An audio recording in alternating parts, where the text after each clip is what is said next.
सभी प्रेमियों को प्रदीप आशीर्वाद का सप्रेम जय श्री श्याम।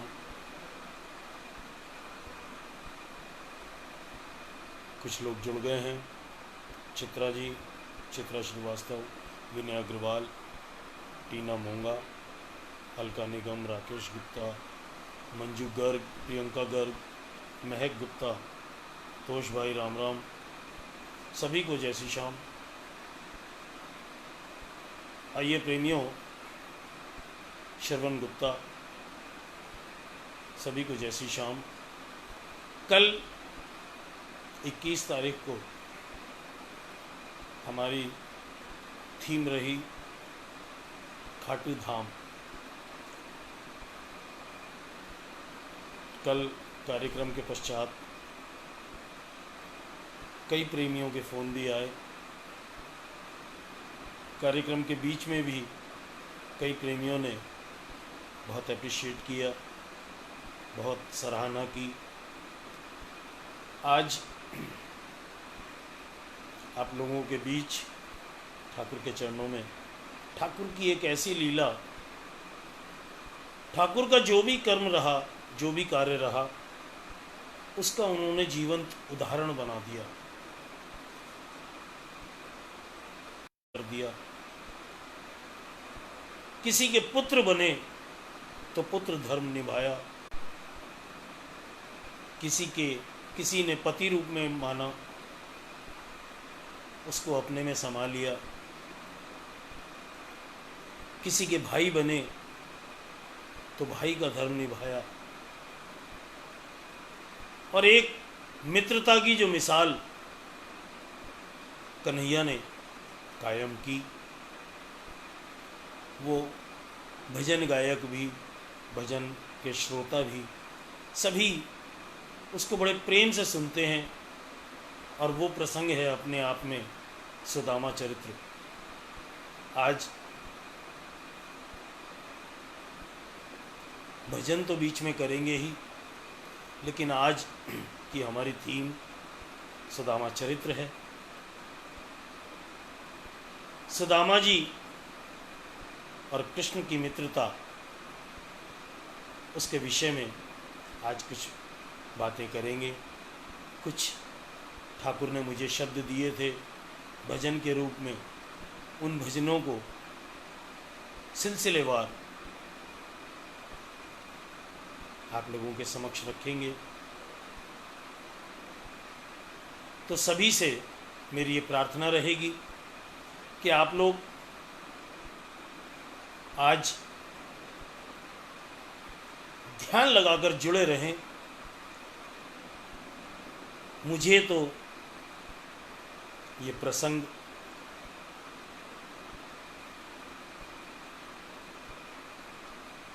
सुदामा का चरित्र अति प्रिय है। इसमें कुछ जो भजन ठाकुर ने मुझे दिए, वो जल्दी से मैं कहीं गा भी नहीं पाता हूँ, क्योंकि वो सुदामा चरित्र से जुड़े हुए हैं।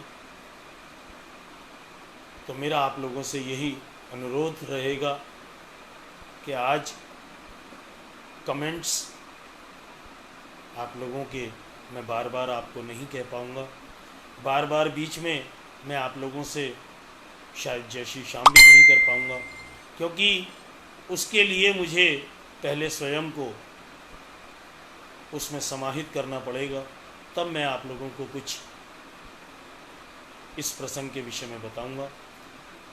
तो मेरा आप लोगों से अनुरोध है कि आप लोग अपने आप बगैर कहे जय श्री श्याम, जो भी आपको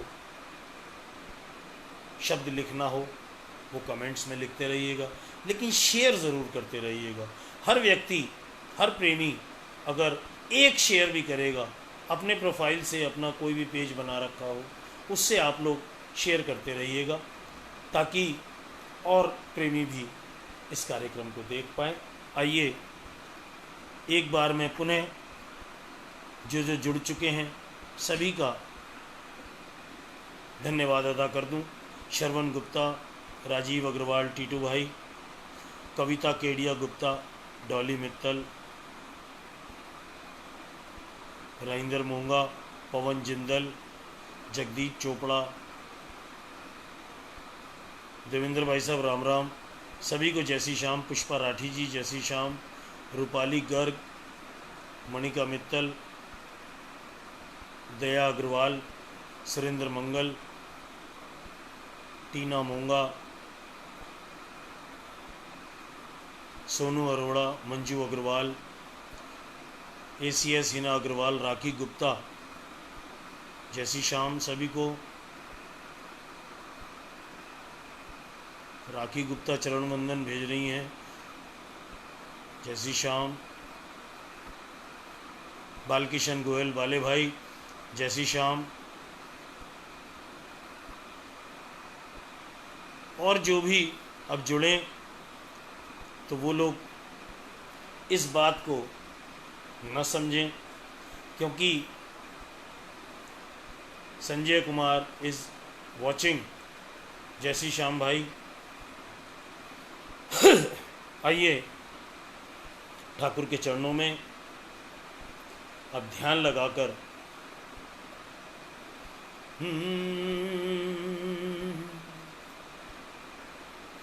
गजाननं भूतगणादिसेवितं कपित्थजम्बुफलचारुभक्षणं उमासुतं शोकविनाशकारकं नमामि विघ्नेश्वरपादपङ्कजं।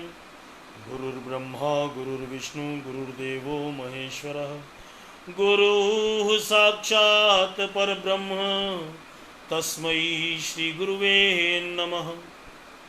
तू दाता दातार है सब सुख का भंडार, लज्जा हमरी राखियो ओ सांवल शाह सरकार। बोली बांके बिहारी लाल की जय। राजेंद्र प्रसाद शर्मा, विनय अग्रवाल, दर्शना अरोड़ा, सभी को, अनीता अग्रवाल, सभी को सप्रेम जय श्री श्याम। बोलिए बांके बिहारी लाल की जय। बोलिए प्रेम के रसिया की जय। बोलिए हारे के सहारे की जय। तो कृष्ण और सुदामा के विषय में जहाँ से प्रारंभ किया जाए, क्योंकि कृष्ण और सुदामा की मित्रता हुई महर्षि संदीपन के आश्रम से। महर्षि संदीपन के आश्रम में जब कन्हैया विद्या अध्ययन के लिए गए तो वहाँ पर सुदामा पहले से ही विद्या अध्ययन करते थे। कन्हैया के जाने के बाद सुदामा और कन्हैया में मित्रता हो गई। दोनों घनिष्ठ मित्रों की तरह एक दूसरे से व्यवहार करते थे। हर सुख में हर दुख में दोनों साथ रहते थे। कभी सुदामा को पाठ याद नहीं हुआ तो उसको सज़ा के तौर पर जंगल से लकड़ियाँ लेने जाना पड़ता था। तो कन्हैया भी झूठ मूठ गुरुजी से कह दिया करते कि गुरुजी पाठ मोए भी याद ना है। लिहाजा सुदामा के साथ कन्हैया को, तो सुदामा को गुरु माता ने, चूंकि सुदामा बड़े थे कृष्ण से, सुदामा को कुछ चने पोटली में बांध कर दिए कि सुदामा बेटा वहाँ जाओगे, देर लग सकती है, भूख लगे तो दोनों भाई खा लेना। सुदामा ने वो चावल अपनी पोटली को अपनी धोती में बांधा और चल दिए लकड़ियाँ लेने। जंगल से बहुत सारी लकड़ियाँ एकत्रित की और जब लकड़ियों का गट्ठर बांधने लगे एकदम से बरसात आ गई। और बारिश भी मूसलाधार। दोनों कृष्ण और सुदामा दोनों एक पेड़ पर चढ़ गए, एक टहनी पर कन्हैया और एक टहनी पर सुदामा। बारिश होती रही। कुछ समय के पश्चात सुदामा को भूख लगने लगी, तो चूंकि सुदामा के पास चने थे, उन्होंने खाने प्रारंभ किए। अब जैसे ही चने खाने शुरू किए तो मुंह से आवाज़ आने लगी। दूसरी डाली पर बैठे हुए कन्हैया बोले, सुदामा कुछ खा रहे हो क्या भैया? कन्हैया से सुदामा ने झूठ कह दिया कि नहीं भैया, ये तो ठंड के मारे मेरे दांत बज रहे हैं। कन्हैया चुप हो गए। पूरी रात बरसात होती रही, दोनों पेड़ पर चढ़े रहे।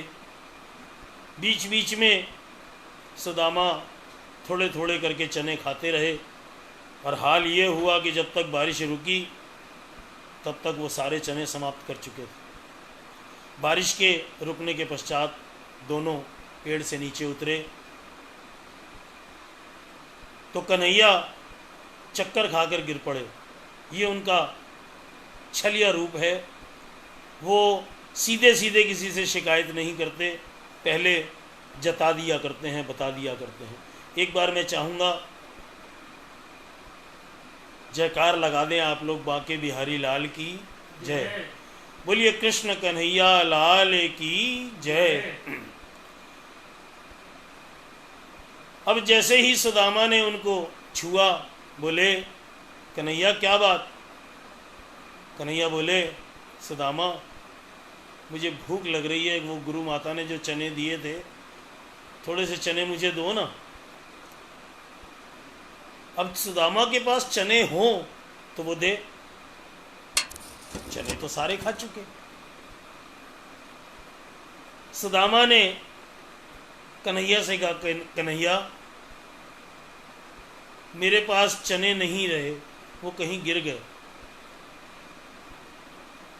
कन्हैया ने फिर सुदामा को एक बार कहा कि सुदामा अगर तुम्हारे पास एक चने का दाना भी है तो वो मुझे दे दो, मेरी भूख मिट जाएगी, मेरा दिल तुम्हें बहुत दुआ देगा। सुदामा रो पड़े कि कन्हैया तेरी सौं, मेरे पास एक भी दाना चने का नहीं।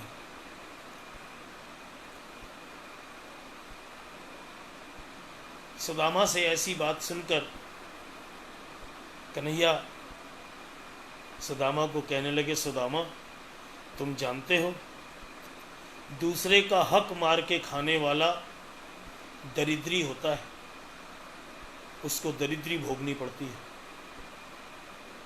सुदामा भी ब्राह्मण थे, उन्होंने समझ लिया कि ये श्राप तो तुझे लग गया, लेकिन हाथ जोड़कर कन्हैया से कहने लगे, कन्हैया दरिद्रता मुझे तुम 7 जन्म की देना, लेकिन तुम्हारा नाम मैं कभी भूल ना सकूं, ये आशीर्वाद भी तुम्हें देना पड़ेगा। यहाँ से दोनों भाई संदीपन ऋषि के आश्रम में पहुंचे हैं। सुदामा का चेहरा उतरा हुआ है। गुरुजी ने पूछा, सुदामा क्या हुआ? इससे पहले कि सुदामा कुछ बोले, कन्हैया बोले, गुरुजी आज मैंने सुदामा को श्राप दे दियो। श्राप दे दिया?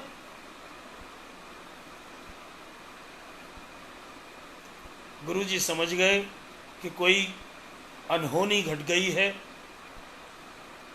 क्योंकि कृष्ण किसी को श्राप दे दे तो वो निष्फल नहीं हो सकता।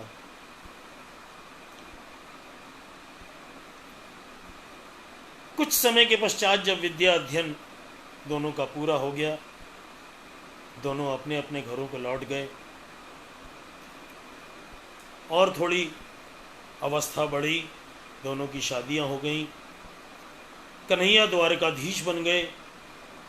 सुदामा अपनी पत्नी सुशीला के साथ निर्धनता की अवस्था में, क्योंकि सुदामा को दरिद्र कहना सुदामा जैसे भक्त का अपमान करना है निर्धनता की अवस्था में।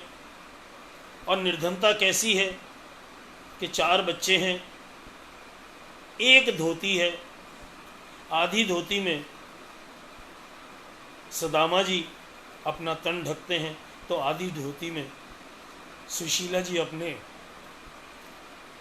घर में अपने बच्चों के साथ रहती हैं। और बच्चे, उनके तन पर वस्त्र नहीं होते।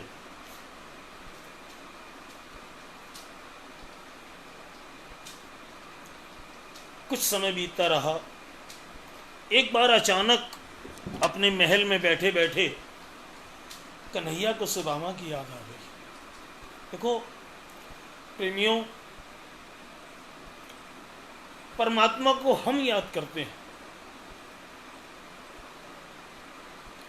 लेकिन जिसको परमात्मा याद करे बहुत खुशकिस्मत होता है। कन्हैया को बैठे बैठे सुदामा की याद आई, अपने आप को रोक नहीं पाए। सुदामा से मिलने के लिए उनकी टूटी फूटी झोपड़ी में कन्हैया पहुंचे हैं। द्वारिकाधीश के रूप में नहीं, एक भिक्षुक के रूप में। सुदामा की टूटी फूटी झोपड़ी के बाहर पहुंचकर कन्हैया आवाज देते हैं, भिक्षाम देहि। भीतर से सुशीला जी निकलती हैं।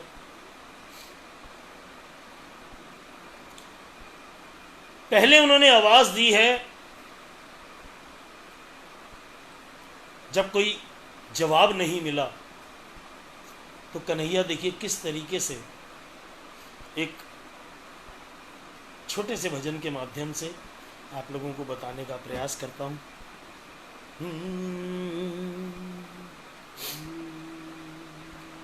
तेरे द्वार खड़ा भगवान,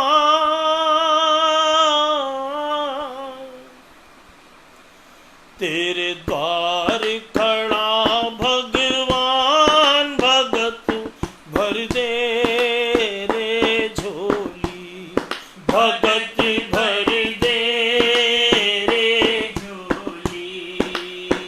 वो तेरे द्वार खड़ा भगवान, भगत भर दे रे झोली, भगत भर दे रे झोली। तेरा होगा बड़ा एहसान के युग युग तेरी रहेगी शान, भगत भर दे रे झोली, भगत भर दे रे झोली।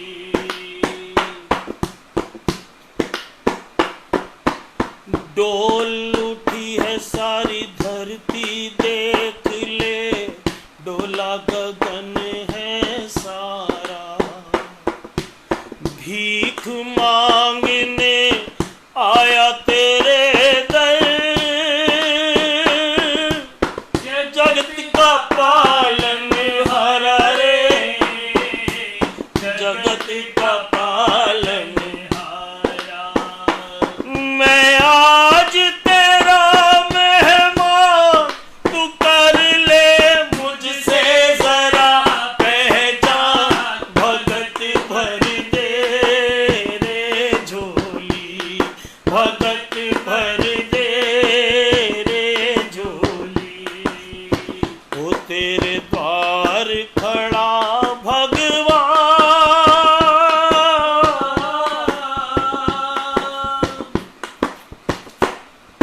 आज लुटा दे रे,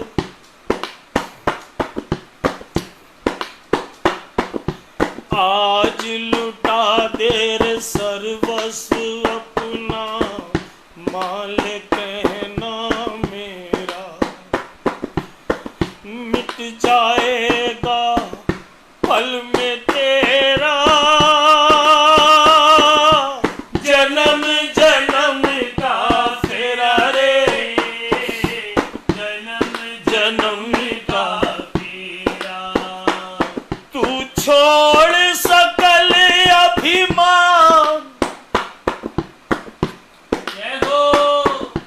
छोड़ सकल अभिमान, तू कर ले अपना अमर ये दान। भगत भर दे रे झोली, भगत भर दे रे झोली। वो तेरे द्वार खड़ा भगवान, भगत भर दे रे झोली। हाँ, भगत भर दे रे झोली। बोलिए बांके बिहारी लाल की जय, बोलिए कृष्ण कन्हैया लाल की जय।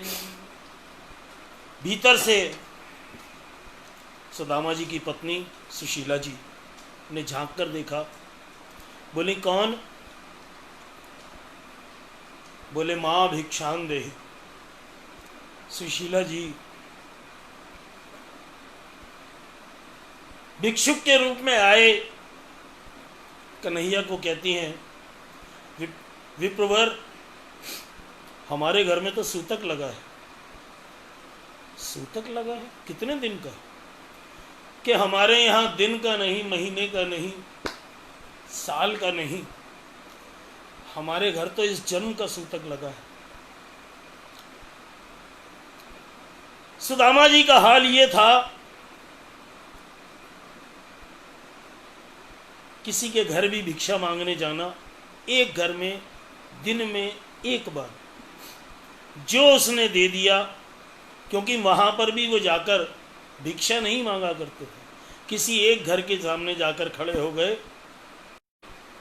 कि गोविंद मेरो है, गोपाल मेरो है, गोविंद मेरो है, गोपाल मेरो है। श्री बांके बिहारी नंदलाल मेरो है, श्री बांके बिहारी नंदलाल मेरो है। गोविंद मेरो है, गोपाल मेरो है, गोविंद मेरो है, गोपाल मेरो है। ओ श्री बांके बिहारी नंदलाल मेरो है, श्री बांके बिहारी नंदलाल मेरो है। गोविंद मेरो है, गोपाल मेरो है, गोविंद मेरो है, गोपाल मेरो है।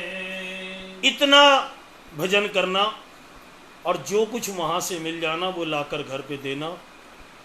सुशीला जो कुछ वो लाए हैं, जितना भी भोजन का पदार्थ लाए हैं, उसमें से आधा निकालकर ठाकुर के प्रति समर्पित कर देना, आधे में से घर का सब कुछ बनाना,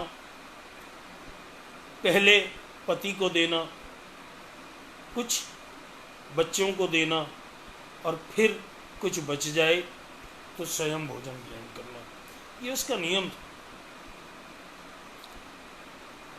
सुशीला ने गलत नहीं कहा कि हमारे घर तो इस जन्म का सूतक लगा है।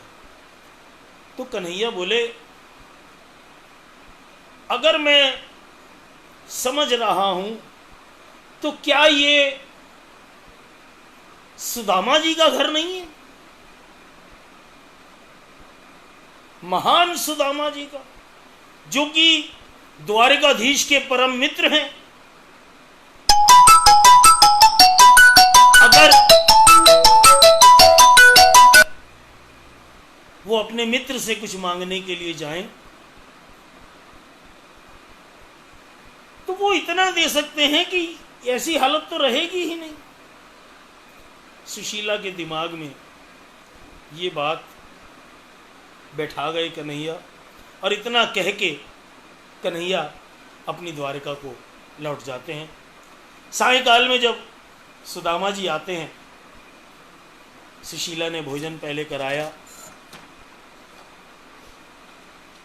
फिर उसके पश्चात अपने मन की बात उनके सामने रखी कि मैंने सुना है आपके मित्र हैं द्वारिकाधीश। सुदामा बोले, हाँ है। तो नहीं, मैं तो ये चाह रही थी कि आप अगर उनके पास जाएं,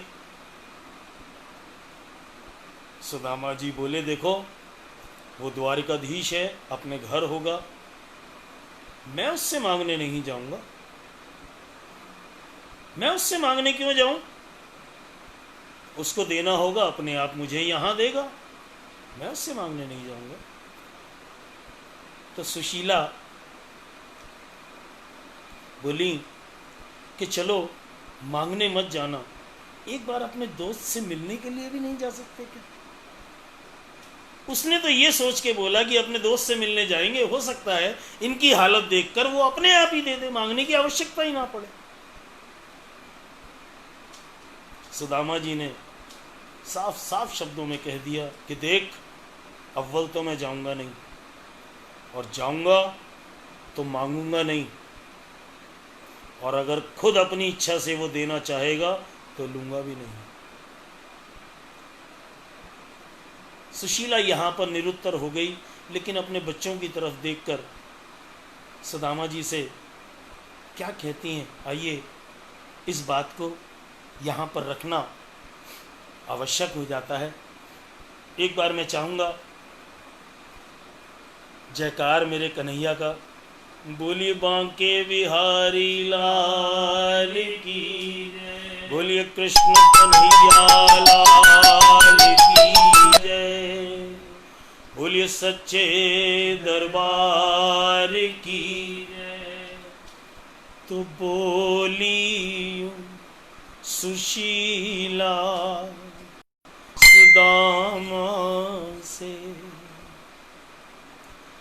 कभी मित्र के घर भी हो आना। बोली यूं सुशीला सुदामा से, कभी मित्र के घर भी हो आना। अपनी इस दीन दशा का तुम श्री कृष्ण को हाल सुनाना।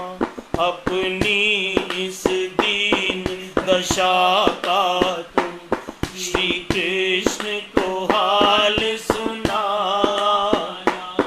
बोली सुशीला सुदामा से।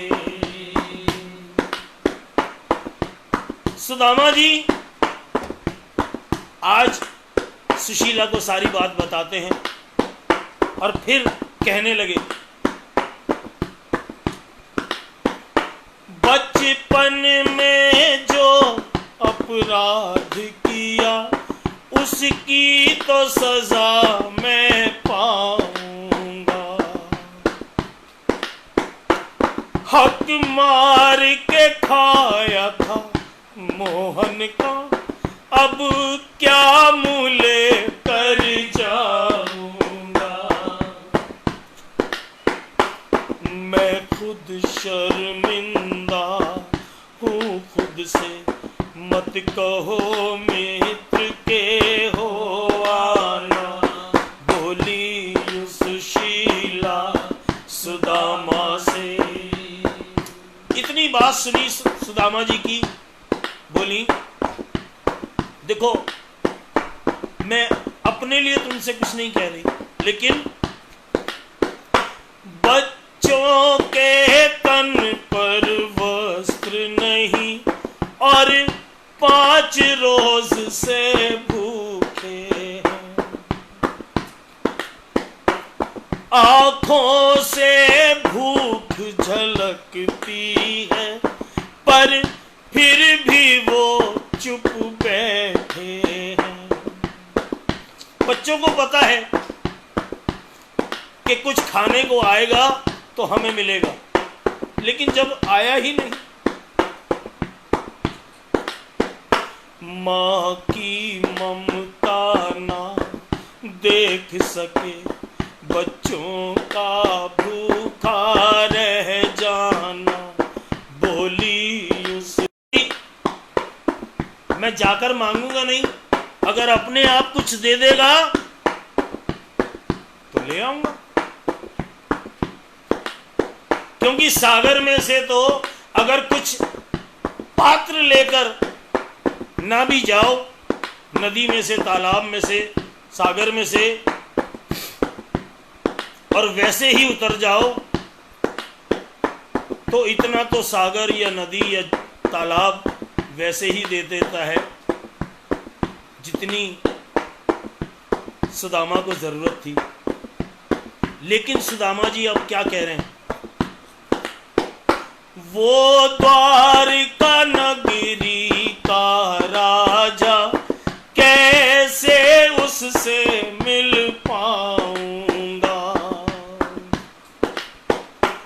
कोई भेंट नहीं उसे देने को, क्या खाली हाथ में जाऊंगा।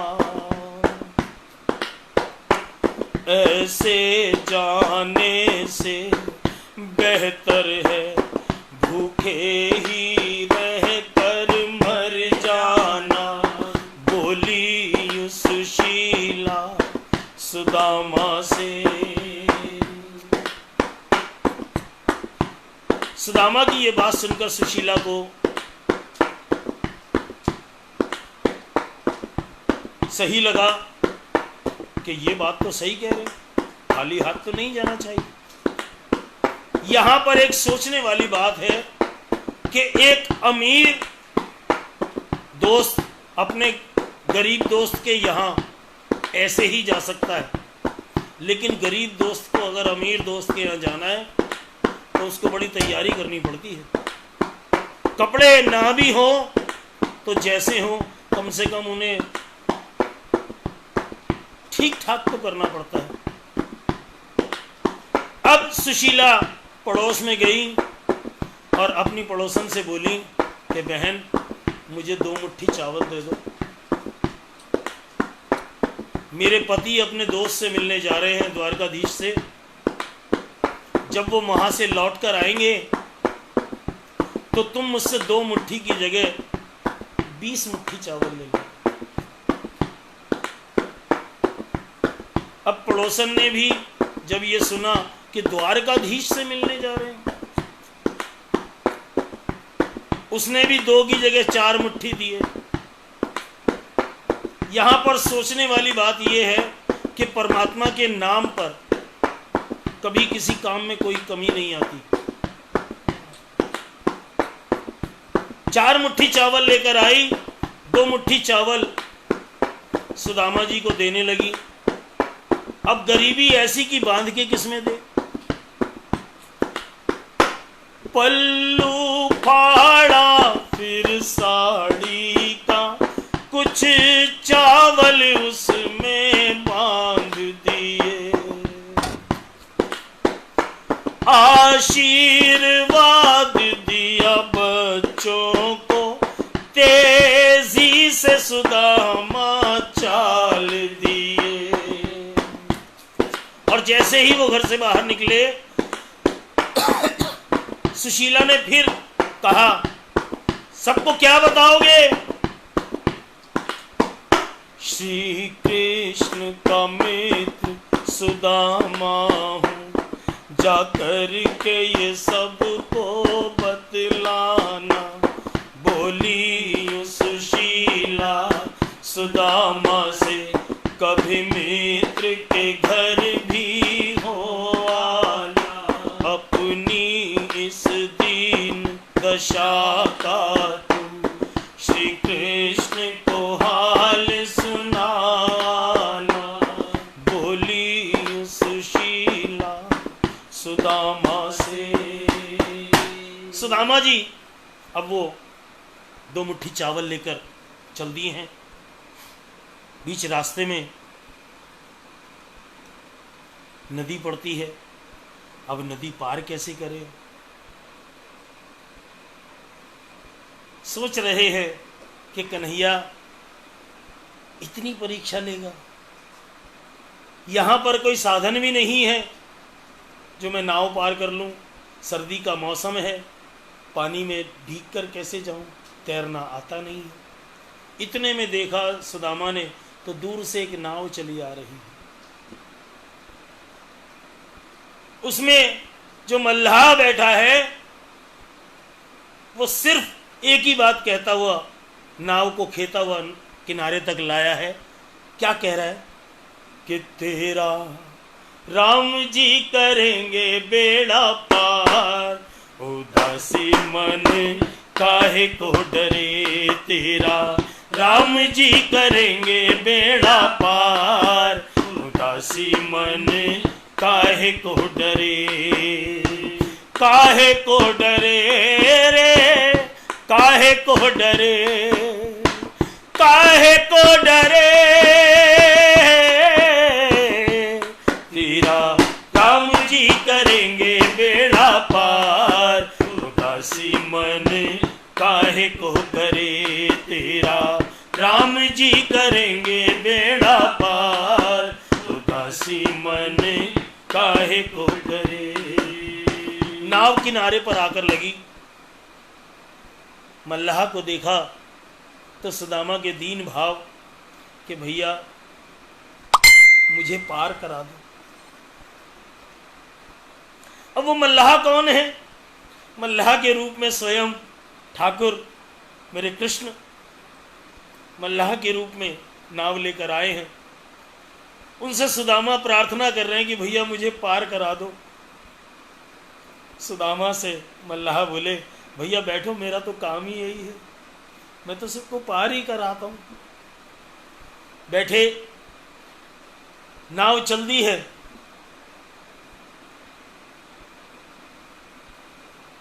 फिर भी मल्लाह एक ही बात कहता हुआ जा रहा है कि तेरा राम जी करेंगे बेड़ा पार, उदासी मन करे, काहे को करे रे, काहे को करे, काहे को करे, तेरा राम जी करेंगे बेड़ा पार, उदासी मन काहे को करे, तेरा राम जी करेंगे बेड़ा पार, उदासी मन काहे को करे।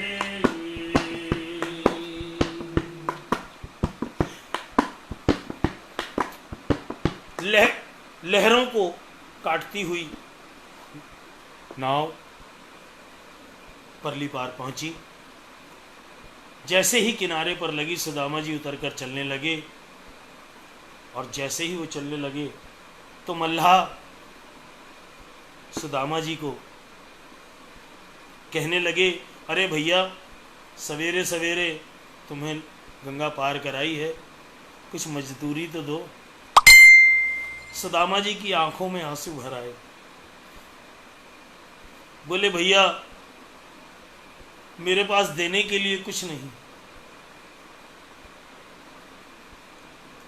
मल्लाह बोला, परमात्मा ने तुझे कुछ नहीं दिया जो तू मुझे दे सके? सुदामा जी व्यथित हो गए। बोले, भैया मुझे जो परमात्मा ने दिया है वो तू लेगा नहीं। इतना सुनते ही कन्हैया नाव छोड़कर गंगा जी में खड़े हो गए, अपनी अंजलि में जल लिया और बोले कि जो तुझे परमात्मा ने दिया है, आज तू अगर मुझे वो देगा तो मैं वही ग्रहण कर लूंगा। जय हो। सुदामा जी बोले, मुझे परमात्मा ने दरिद्रता दी है। कन्हैया ने तुरंत जल छोड़ दिया। बोले, जा, आज से तेरी दरिद्रता ले ली। यहां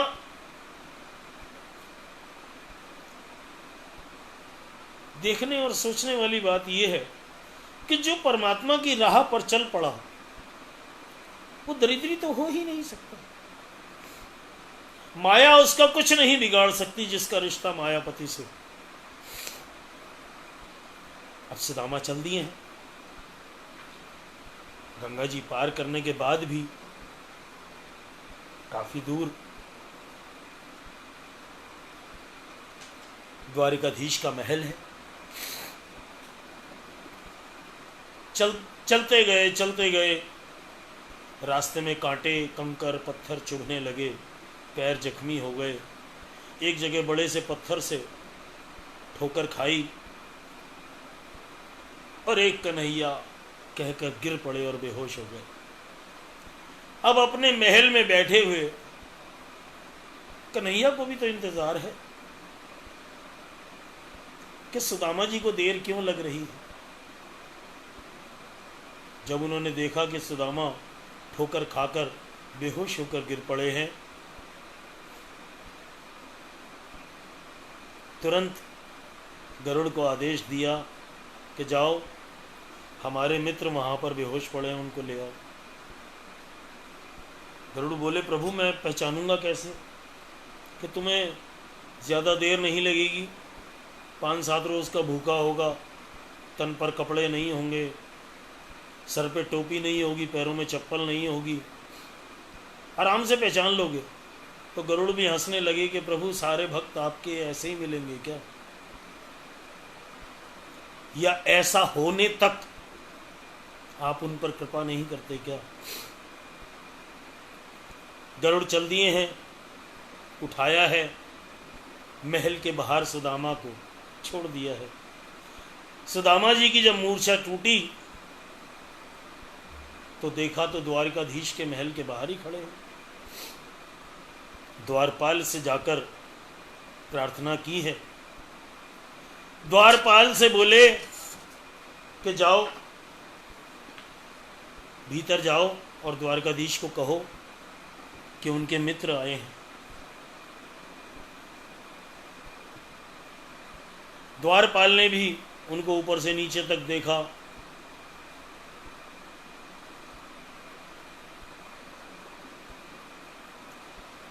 आदेश था तो भीतर जाकर द्वारपाल ने संदेश दिया है कन्हैया को।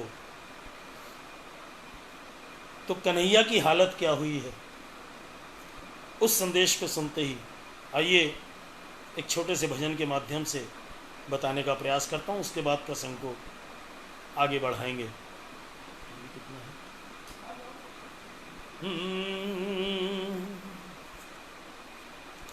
सुना जो कन्हैया ने सुदामा का नाम, तो नंगे ही पैरों दौड़े मुरारी। भीतर जाकर जब सेवक ने ये समाचार दिया कि प्रभु एक फटेहाल व्यक्ति जिसके न सर पे टोपी है न पैरों में चप्पल है, कपड़े हैं क्षत विक्षत से, भूखा कम से कम 5-7 रोज का है, अपने आप को आपका मित्र बताता है और अपना नाम उसके मुख से पूरा सुदामा तो निकल ही नहीं पाया, इतने में तो कन्हैया दौड़ पड़े। तो क्या हालत थी कन्हैया की, आइए इस भजन के माध्यम से आप लोगों तक पहुंचाने का प्रयास करता हूं। एक बार जरा सब मिलकर जयकार लगा दें। बोलिए बांके बिहारी लाल की, बोलिए कृष्ण कन्हैया लाल की जय। सुना जो कन्हैया ने सुदामा का नाम, तो नंगे ही पैरों दौड़े मुरारी। नंगे ही पैरों दौड़े मुरारी, मगन प्रेम में वो ऐसे हुए थे, मगन प्रेम में वो ऐसे हुए थे कि तन मन की सारी सुध थी बिसारी। क्या हालत थी कन्हैया की,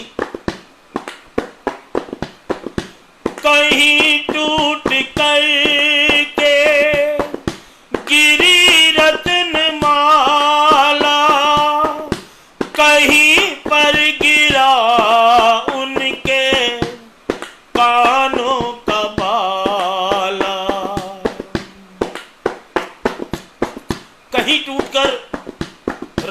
माला बिखर गई, कहीं उनका कानों का बाला गिर गया। जमीन पर घिसटता रहा था पीतांबर, जमीन पर घिसटता रहा था पीतांबर, कहीं पर गिरी मुरली प्राणों से प्यारी, सुना जो कन्हैया ने।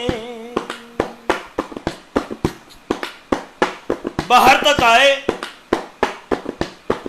लिपट कर सुदामा से मिले चक्रपाणी, भरे नैन दोनों के हुई मुखवाणी,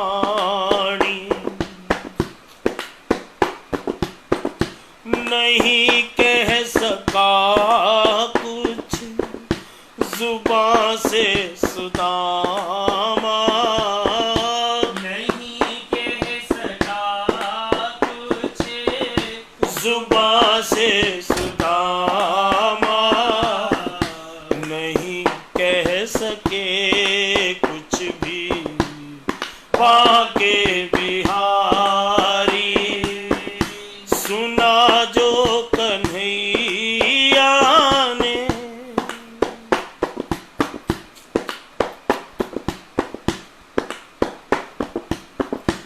अचंभित थी रुक्मण, हत प्रभु थी भामा, ये मित्र है कैसा जिसका नाम सुदामा,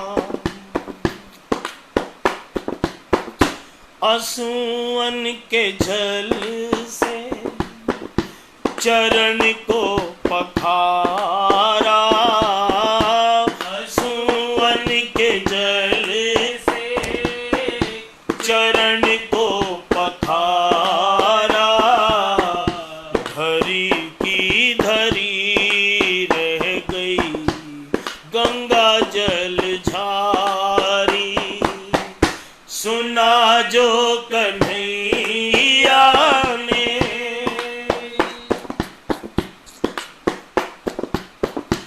आशीर्वाद अपना सखा पर लुटाए, आशीर्वाद अपना सखा पर लुटाए, अति हर्ष तंदुल प्रभु ने चबाए, अति हर्ष तंदुल प्रभु ने चबाए, दिए दो जहां की सारी ही दौलत, दिए दो जहां की सारी ही दौलत, रोके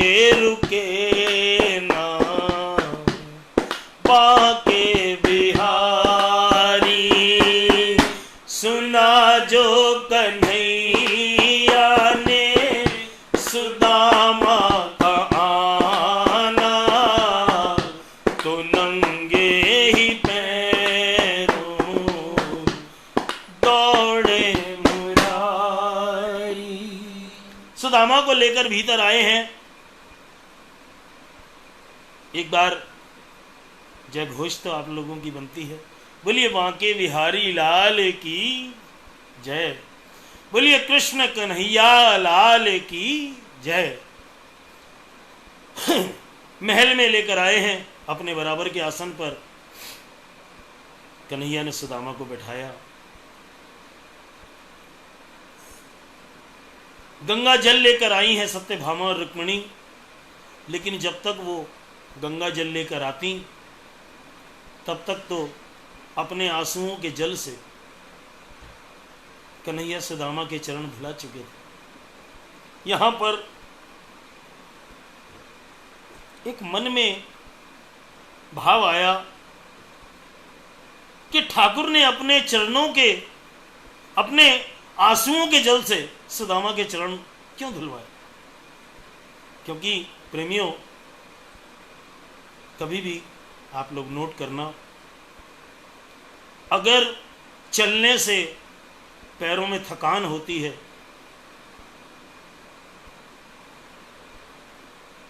तो उसके लिए थोड़ा सा गर्म पानी चाहिए होता है और उसमें नमक की मात्रा हो तो थकान बहुत जल्दी समाप्त हो जाती है। और कभी भी गौर करना, आंसुओं का जल थोड़ा सा गर्म होता है और उसमें नमक की मात्रा भी होती है।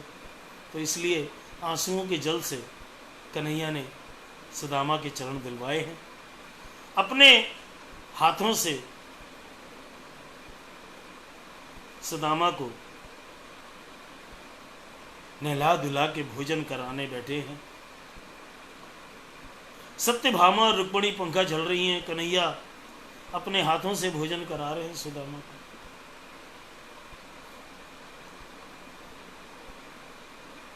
और जब रात्रि काल हुआ, संध्या काल हुआ, सुदामा को भोजन कराने के पश्चात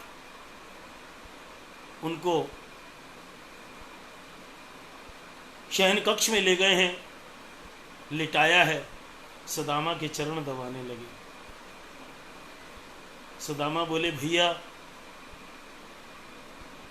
कन्हैया बोले सुदामा तुम कुछ मत बोलो, तुम्हें कुछ बोलने की आवश्यकता नहीं। ये मेरा सौभाग्य है कि मैं तुम्हारे चरण दबा पा रहा हूं। एक बात कन्हैया ने सुदामा को उस समय कही कि देखो,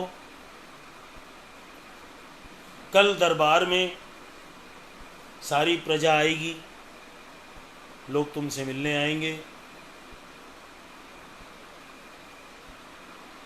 क्योंकि राजा का मित्र आया है तो उससे मिलने सब आएंगे। इस बात का ध्यान रखना, किसी से कुछ मांगना मत।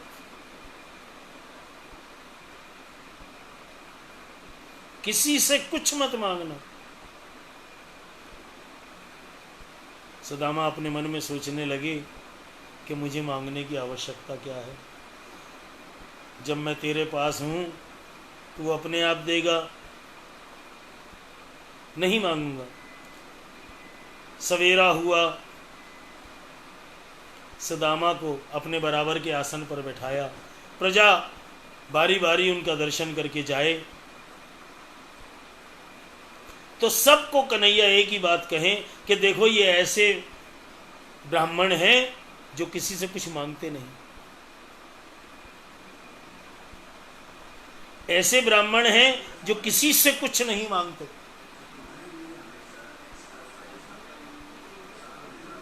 सुदामा अब मांगने की स्थिति में भी नहीं रहे।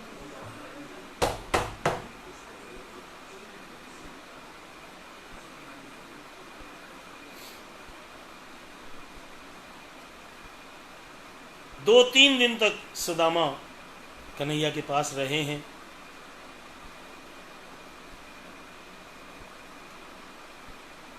अब तीसरे दिन रात्रि में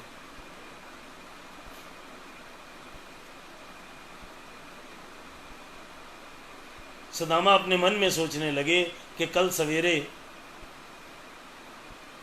जब मेरे जागने के पश्चात कन्हैया आएंगे तो उन्हें मैं कह दूंगा कि कन्हैया अब घर जाऊंगा, अब मुझे विदा दो। तो फिर मुझे वो एक दो रोज़ रोक के, दो तीन रोज़ रोक के और फिर मुझे विदा कर देगा, जो कुछ उसको देना होगा। ऐसा सोचकर सुदामा रात्रि में सो गए। सवेरे उठे, वही नियम, कन्हैया सवेरे सवेरे सुदामा के पास पहुँचे। सुदामा ने कुशल क्षेम पूछने के पश्चात कन्हैया से कहा कि कन्हैया अब मुझे घर की याद आती है। अगर तुम कहो तो अब मैं अपने घर जाना चाहता हूं। कन्हैया ने एक क्षण की देरी नहीं लगाई और सुदामा से बोले, ठीक है भैया, पधारो। अब सुदामा तो अपने मन में ये सोच रहे थे कि शायद 2-3 रोज और रुकेंगे। ठीक, जैसी इच्छा हरि की। सुदामा ने इतना सुन के ये सोच लिया कि बस अब चलेंगे। सुदामा चलने के लिए तैयार हो गए हैं।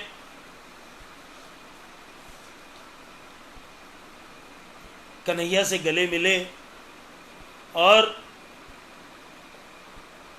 जब कन्हैया ने अभी तक कुछ नहीं किया,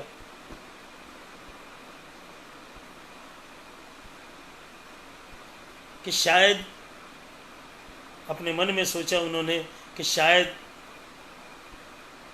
हो सकता है राजकाज के काम में भूल गया हो। सुदामा बोले, भैया तेरी भाभी ने भेजा था। वो पूछे, मांग नहीं रहे, अभी भी नहीं मांग रहे। वो पूछे तो क्या कहूं? कन्हैया मुस्कुराए और बोले, मेरी राम राम कह दीजिए। सुदामा अपने मन में सोच लिया, हाँ तेरी राम राम तो मैं कह ही दूंगा। अब सुदामा चल दिए हैं। जैसे ही वो गेट तक पहुंचे हैं, कन्हैया ने आवाज दी, सुदामा। सुदामा ने अपने मन में सोचा कि अब इसको याद आ गई।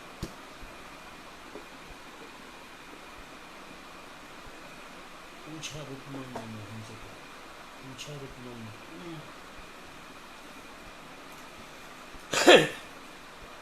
सुदामा रुक गए, वापस लौटे। कन्हैया बोले, भैया।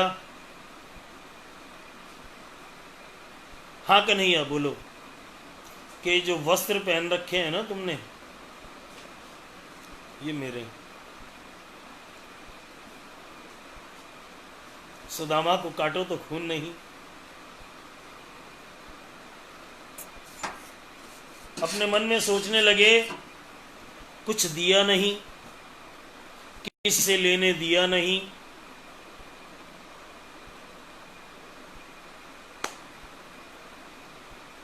सुदामा जैसे तैसे मन मार के भीतर गए।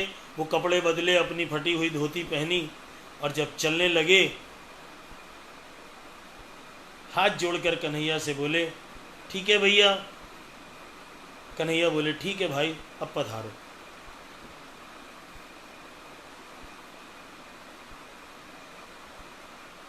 सुदामा चल दिए हैं। इधर सुदामा चले जा रहे हैं, उनके मन में प्रश्न है। इधर मन में प्रश्न रुक्मण के भी है। सुदामा जब चले गए तो रुक्मण ने कन्हैया से प्रश्न किया है। आइए उस बात को भजन के माध्यम से आप लोगों को पहुंचाने का प्रयास करता हूं।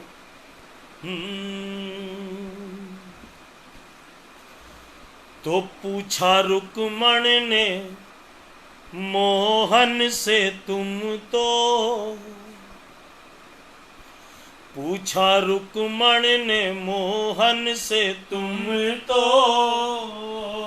इतने निष्ठुर कभी भी नहीं थे। पूछा रुक्मण ने मोहन से तुम तो, इतने निष्ठुर कभी भी नहीं थे। छलिया हो तुम्हें जानती हूँ, छलिया हो तुम्हें जानती हूँ, ऐसे निर्मोही तो तुम नहीं थे।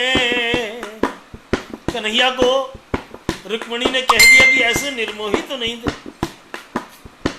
कन्हैया ने प्रश्न किया, रुक्मण तुम मुझे ऐसा कह सकते हैं? रुक्मिणी कन्हैया से प्रश्न कर रही हैं, क्यों नहीं कुछ दिया निर्धन को, देख करके भी हालात उसके, कुछ न घटता तुम्हारा कन्हैया, कुछ न घटता तुम्हारा कन्हैया, तेरे भंडार कम तो नहीं थे, पूछा रुक्मण ने मोहन से तुमको, कहने लगी चलो तुमने कुछ नहीं दिया, लेकिन मुझे एक प्रश्न का उत्तर दे दो, क्यों तरवा लिए वस्त्र तुमने उस निर्धन सुदामा को देकर,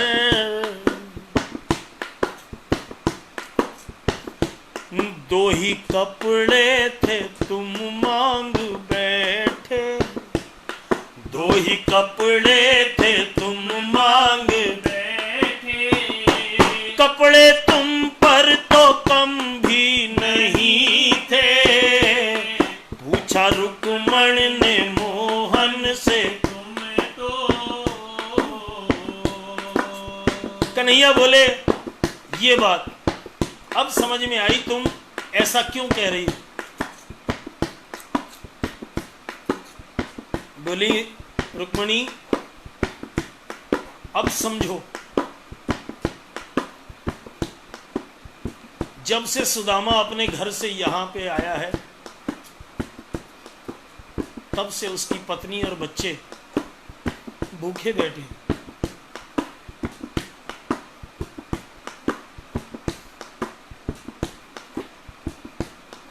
अगर वो ये कपड़े पहन के अपने घर जाता तो उसकी पत्नी के विषय में उसके दिमाग में क्या आता कि हम यहां भूखे बैठे हैं और ये वहां पर मौज कर रहे थे। दूसरी बात, ये तो तुम्हें भी पता है कि 2 मुट्ठी चावल खाकर मैं उसे 2 लोग का खजाना, अपने बराबर का खजाना उसको दे चुका हूं। उसको महल भी है, नौकर चाकर भी हैं, सब कुछ है, लेकिन रुक्मणी तुम नहीं बात समझी, उस सुशीला के बारे में सोचो, यूं ही बैठी थी अब तक सुशीला, यूं ही बैठी थी अब तक सुशीला, सब कुछ है वहां, लेकिन सुशीला ने यह प्रण कर रखा है कि जब दुख एक साथ भोगे हैं तो सुख भी एक साथ भोगेंगे। जय हो। यूं ही बैठी थी अब तक सुशीला, उसके तन पे तो कपड़े वही थे, पूछा रुक्मण ने मोहन से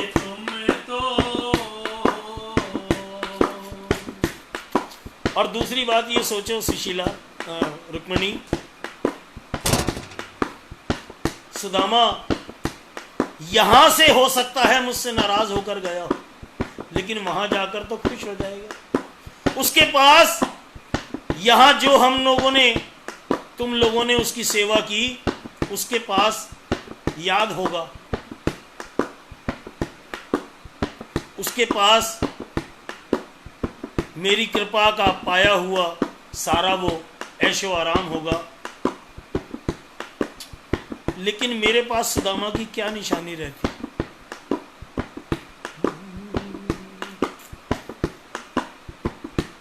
तुम्हें अगर ध्यान हो तो जिस समय उसने कपड़े ये दिए थे तो मैंने हाथों को फैलाकर लिए थे, आशीर्वाद मैंने तो अपना सारा अपने सखा पर लुटाया। मत कहो मुझको निर्मोही तुमने।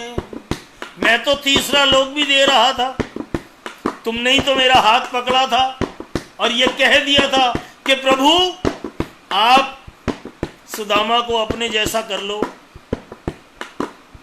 अपने आप को सुदामा जैसा कर लो।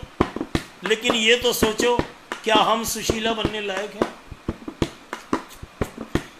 मत कहो मुझको निर्मोही तुमने,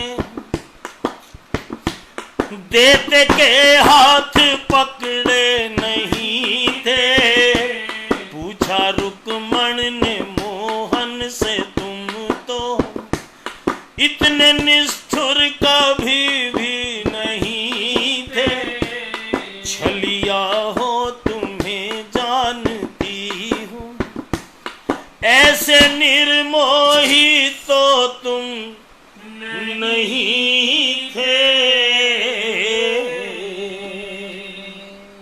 बोलिए कृष्ण कन्हैया लाल की, बोलो बांके बिहारी लाल की जय। आइए आज अब एक भजन और इसमें अभी बाकी है। मैं आभारी हूँ आप लोगों का कि आप लोगों ने बड़े प्रेम से सुना है। लेकिन अब सुदामा अपने घर पहुँचे हैं, वहाँ पर देखा तो झोपड़ी नहीं है उनकी, टूटी फूटी झोपड़ी थी, वो नहीं है। वहाँ पे तो एक आलीशान महल है।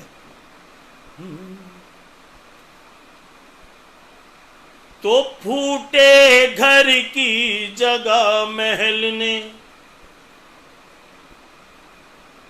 देख सुदामा चकराया।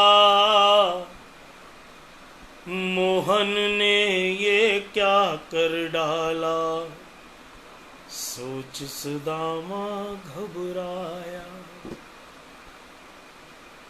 अब जब वहां पर झोपड़ी नहीं है, उसमें महल खड़ा हुआ है, तो अपने मन में देखिए सुदामा क्या क्या सोच रहे हैं कि मैं तो गया था उससे मांगने, ना मांगा और ना ही मिला।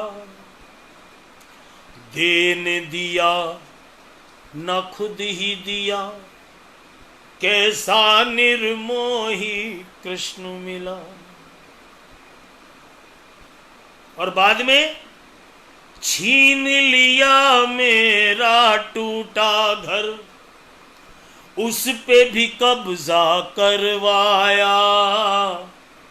मोहन ने ये क्या कर डाला, सोच सुदामा घबराया।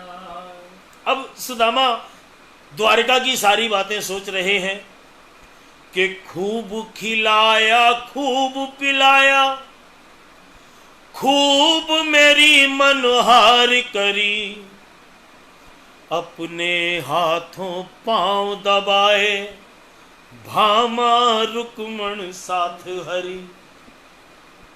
लेकिन वस्त्र उतरवा लिए अंत में, तनिक नहीं वो शर्माया।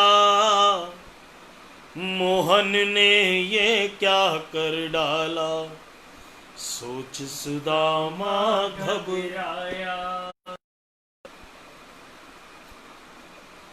कोस रहा था उस दिन को वो, कैसी थी मनहूस घड़ी,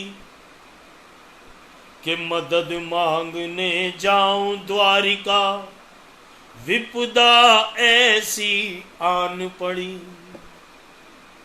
उन्होंने कहा क्या पता नहीं क्या मेरी मत मारी गई थी, वहां पे उससे मांगने गए। तो पकड़ के माथा बैठ गया, फिर अपने मन में पछताया। मोहन ने ये क्या कर डाला, सोच सुदामा घबराया। अब सुदामा क्या सोच रहे हैं, आइए अंतिम बात इस भजन की कि क्या मैं आशीर्वाद दूं इसको और क्या मैं श्राप दूं मोहन को। कहाँ गई है मेरी सुशीला, ढूंढूं कहाँ मैं बच्चों को। अरे मेरी तो टूटी फूटी झोपड़ी में थे मेरे बच्चे और मेरी पत्नी, अब उन्हें कहां ढूंढूं। तो रानी ने, अब रानी कौन है, सुशीला जी। रानी ने अंदर से देखा तो सेवक भेज के बुलवाया, त्रिलोकी के नाथ की माया, देख सुदामा हर्षाया। त्रिलोकी के नाथ की माया, देख सुदामा हर्षाया।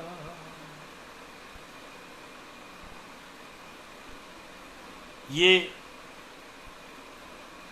जयकार एक बार आप लोग सब मिलकर मेरे कन्हैया का जयकार आप लोग लगाएं। बोलिए बांके बिहारी लाल की जय, बोलिए कृष्ण कन्हैया लाल की जय, बोलो सांवले सरकार की जय, बोलिए वृंदावन बिहारी लाल की जय। कैसा आप लोगों को आज का ये भाव भजन, इसको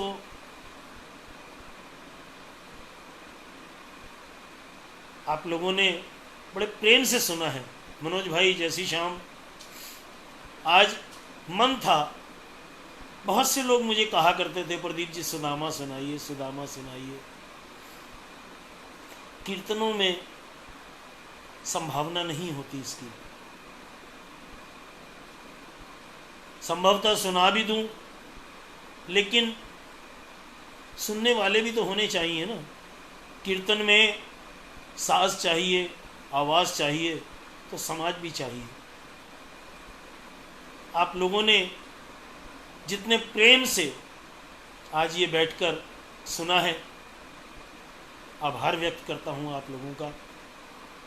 आभारी हूँ कि आप लोगों ने बड़े प्रेम से सुना, और सिर्फ सुनना भर सार्थक नहीं है, इसको शेयर भी कीजिए। पता नहीं किस पर ठाकुर की कृपा हो जाए, माध्यम आप और हम बन जाएं। तो इसलिए आप लोग शेयर ज़रूर कीजिए। जो भी आपका अपना प्रोफाइल है, उसमें अगर 5 व्यक्ति भी हैं तो उनको आप शेयर कीजिए। 50 व्यक्ति हैं, उनमें से अगर एक ने भी देख लिया तो उसका फायदा होगा, ऐसा मेरा मानना है। बाकी अपना कर्म मैं करता रहूँगा। कल श्रावण मास की हरियाली तीज है। कल की थीम सावन की रहेगी, झूले की रहेगी। अब कुछ समय तक थीम बेस पर आप लोगों को भजन सुनने और देखने का अवसर मिलेगा। मेरा पुनः आप लोगों से अनुरोध कि ज़्यादा से ज़्यादा शेयर करें। ये जितने भी पहले दिन से मेरे साथ जुड़ रहे हैं, उन लोगों की तो ख़ास ये जिम्मेदारी बनती है कि वो लोग सिर्फ कीर्तन में ना जुड़ें, शेयर भी करते रहें। शेयर आप लोग करेंगे, मुझे भी बहुत अच्छा लगेगा, आप लोगों को भी खुशी होगी। आइए इसी के साथ आज अपनी वाणी को अब यहीं विराम दूंगा। सभी को मेरा सप्रेम जय श्री श्याम, जय श्री श्याम, जय श्री श्याम।